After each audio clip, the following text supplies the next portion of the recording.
As a church collectively, I'm inviting us through January, every Thursday of January, to fast, to empty ourselves of food so that God might fill us with a vision of who He is.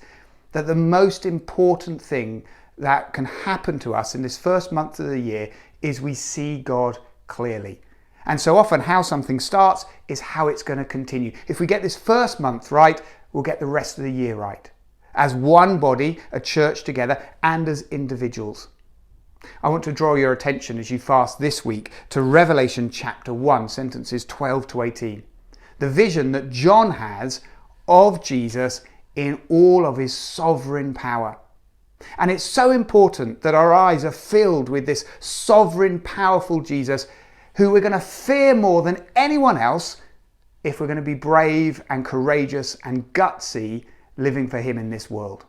It's only actually as we fear Jesus more than anything else that we'll have any kind of courage or bravery to face up to the things that Jesus is calling us to do. Let me read Revelation chapter 1 from sentence 12.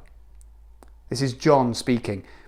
I turned round to see the voice that was speaking to me, and when I turned, I saw 7 golden lampstands, and among the lampstands was someone like a son of man, dressed in a robe reaching down to his feet and with a golden sash round his chest. The hair on his head was white like wool, as white as snow, and his eyes were like burning fire.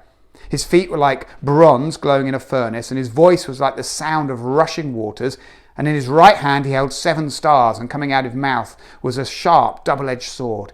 His face was like the sun shining in all of its brilliance, and when I saw him I fell at his feet as though dead. And then he placed his right hand on me and said, "Do not be afraid. I am the first, I am the last, I am the living one. Was dead, and now look, I'm alive forever and ever." It's an amazing vision of Jesus as He is right now. We so often picture Jesus as the baby in the cradle, or as the criminal, innocent, dying on the cross, or as the carpenter working at his desk, or even as the one wearing the crown as He comes out of the tomb. But all of those images of Jesus were only temporary. He was only a baby for a matter of months, a carpenter for perhaps a decade or 15 years or so. He was only on the cross for a matter of hours, and he was a corpse for just 3 days. And he only roamed the earth as a resurrected king for about 6 weeks. But this image of Jesus here in Revelation 1 is the forever Jesus. The Jesus as He is now and as He will be for all time, on His throne, powerful and sovereign. What I'm inviting you to do is, each time you skip a meal, is to read through Revelation chapter 1, perhaps the whole chapter, focusing in on this image of Jesus. But I also want you to hear the words Jesus says to John as if He's saying them to you. Did you see them? In sentence 17, do not be afraid. I don't think Jesus is talking about John's fear of Jesus.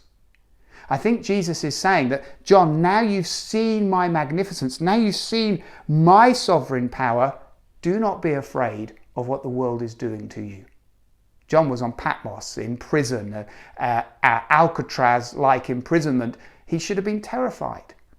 But because he's seen Jesus and has more fear and reverence towards Jesus, Jesus can say to him, do not be afraid of what all this imprisonment could do to you.